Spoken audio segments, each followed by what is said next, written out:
What is up, everyone? Welcome to the Cam's Eye View. Today, I'm going to be with a special guest, Jan's Racing's very own Robbie Kennealy. We brought Robbie on the show to talk about his experience at the Daytona test, how it's been with Jan's, and what's going to be for the future heading into 2026. So my first question is going to be kind of as a fellow racer myself, going to Daytona has always been, I think, a dream place for me. It's always been one of my favorite places that I've always wanted to race at. So can you talk about what it was like going to Daytona and getting to drive on the experience? Just kind of talk to the fans about what you did there and what it was like being able to test on Daytona, which is like such a prestigious track like that. Yeah, definitely. It definitely lives up to expectations for sure. It's not only, it's everything. It's, flying in and, right by the airport, walking down, you can see the racetrack, and just that in itself is cool. And, walking into the building, the massive place and all its history, and, you just get butterflies just even walking into the place, let alone driving it, for one.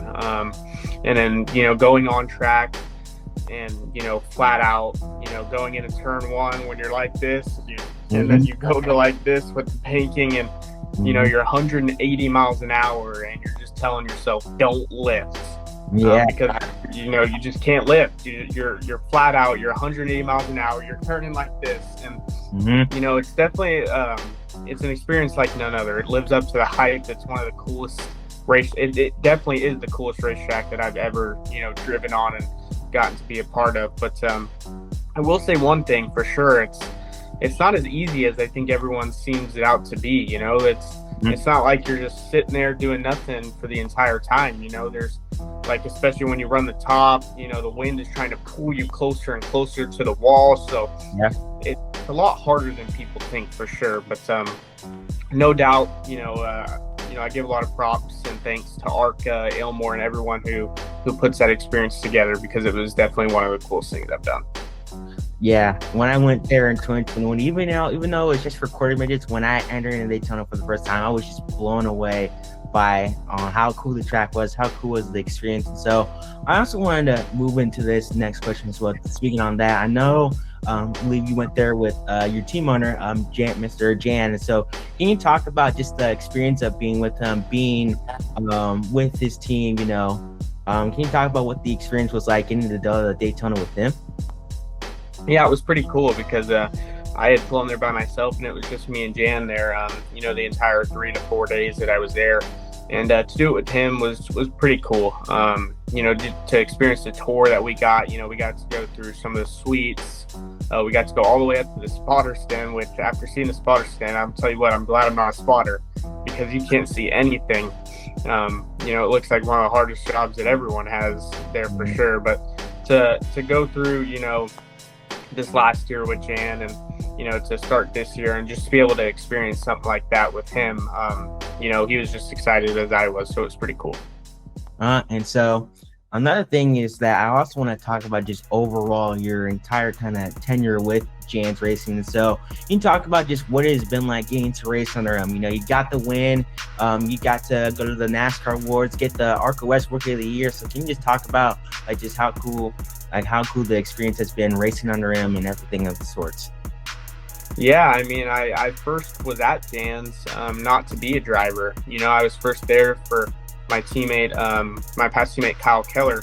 I was there to work on him, and he's kind of the one who ended up getting my foot in the door. A lot of thanks to him for sure. But after working with Kyle for, and I think it was 2024, he ran the last 2 races for Jan, and I was just a crew guy helping Kyle and the team out. And after that, Jan really saw how hard I was working, and he obviously knew that I was a driver. And so it started, the last ever race at Irwindale Speedway, I got to drive that for Jan. That was my first race with him, and that was a good experience. But this last year was really good. It was my first ever full-time year in the ARCA series. A lot of these tracks were the first time I've ever been to all of them, and just as the year went, we kept getting better and better and better.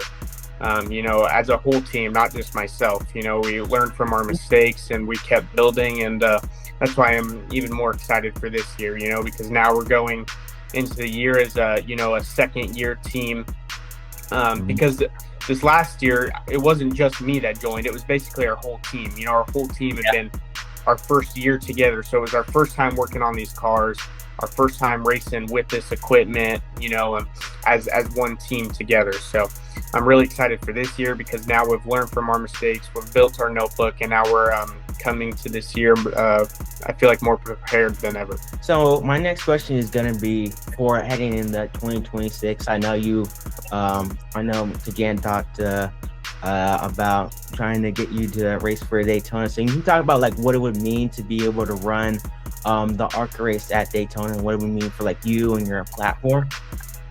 Yeah, so we're in some talks right now to try and make it happen, you know, with Jan and with, you know, Andy Hillenberg and those guys and some sponsors and stuff. But, you know, it would mean a lot to me for sure because, you know, going there and doing the practice and, you know, just even being able to say you've ran laps around Daytona is one thing, but to say that you've raced there is a whole nother thing, you know? I mean, it's one of the biggest races. Well, definitely it's the biggest ARCA race all year long, no doubt. You know, across the whole U.S., you know, there's over 40 cars that show up, and it's the best of the best. And, you know, a lot of guys who have ended up winning that race have ended up going on to bigger and better careers, you know, outside the ARCA series. So to be able to go and hopefully race that is definitely going to be a bucket list crossed off for sure. Well, thank you very much, Robbie, for doing this interview with me, man. It's great getting to talk to you, and you know, definitely really exciting heading into 2026. I'm going to be rooting for you a lot, so can't wait to see what's next for you. Yeah, I appreciate you. Thank you for inviting me. Are you not entertained?